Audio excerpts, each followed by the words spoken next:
He threw a $200,000 party on the exact spot where his son was murdered. He beat the law for years and died when his own bodyguard sold him out for $800. 7,000 people came to see his face one last time. This is the rise and fall of Willie Flukey Stokes, the kingpin who buried his son in a Cadillac coffin and died holding a telephone. November 19, 1986, 12:37 a.m. Southside Chicago. A maroon Cadillac pulls up to 79th and Alice. Flukey, normally a walking jewelry store, wears sweatpants, a jacket, and no diamonds at all, almost like he sensed something. His mistress reaches for grocery bags. His driver shifts into park. Behind them, the bodyguard's car waits silently. Two shadows step out. Shotgun, handgun, glass explodes. The driver is killed instantly. Flukey takes rounds to the mouth and chest, still gripping his portable phone. And the bodyguard? He fires into the air, not at the shooters. The killers walk away calmly. Moments later, the king of the South Side is gone. And the man sworn to protect him is the one who helped set the stage to Chicago's South Side. Flukey wasn't a criminal. He was a savior. Silk suits, diamond rings, custom Cadillacs with plates that read Flukey 2. He handed out 50s on sidewalks.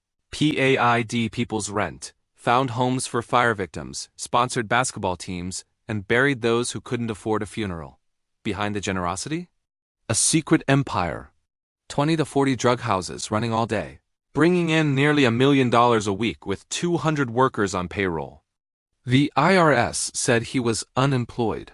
Flukey said he was a professional gambler. Vegas every weekend. $250,000 wins and losses, a perfect alibi. But the streets shifted in 1984. Younger, reckless dealers flooded in with crack cocaine.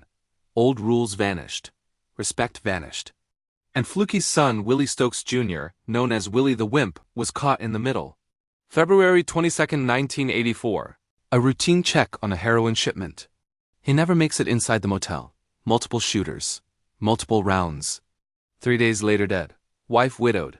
5 kids fatherless. Flukey said, "He once sold his Cadillac to help me when I was in debt.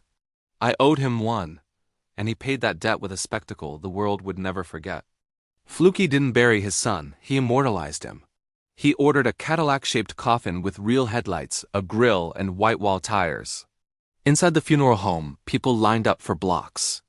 Willie Jr. sat upright behind the wheel in a flaming red suit, diamond rings on every finger, $100 bills between them as headlights blinked on and off.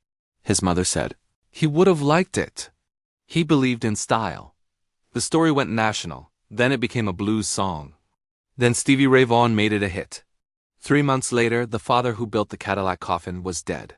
But before that, Flukey threw a $200,000 anniversary party with national soul legends performing, and he rained money across the crowd. Reporters asked the cost. He said, "A modest affair." Here's the insane part. He held the party at the exact same hotel where his son was murdered. Most people avoid such a place forever. Flukey celebrated there. While he danced, the D built a federal case that could put him away for life. He beat 1 murder charge already. Walked out of court smiling. Do I look like that? I'm going to Las Vegas and shoot some dice. He wouldn't get another chance. Earl Wilson, Flukey's bodyguard, was a police informant for years, paid by the king and paid by the state. Then he was offered a deal. Clear his drug debt. Give him a stolen car phone. Pay the bill. Total, $800. For weeks, Wilson followed Flukey while feeding real-time updates to the killers. A man with a police scanner later reported hearing Wilson say, "Tell the boys not to run away." Wilson was arrested, convicted, and sentenced to life. Decades later, he walked free. The shooters? Never found. The rivals? Never charged. Flukey's funeral took place in the same home where his son's Cadillac coffin once stood. 7,000 people lined the streets. Families, kids, elders, vendors selling Flukey t-shirts. Inside, he wore a blue suit, blue silk shirt, blue python shoes, tinted sunglasses, and a portable telephone in his hand. The feds knew they'd lost. Their near-complete indictment died with him.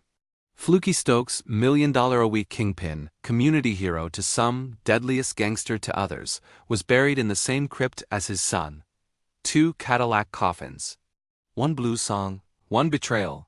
He threw a party where his son died. He was sold out for $800. 7,000 mourners said goodbye. And that's how empires end, not in court, but in a Cadillac, with a phone in your hand and betrayal in the air.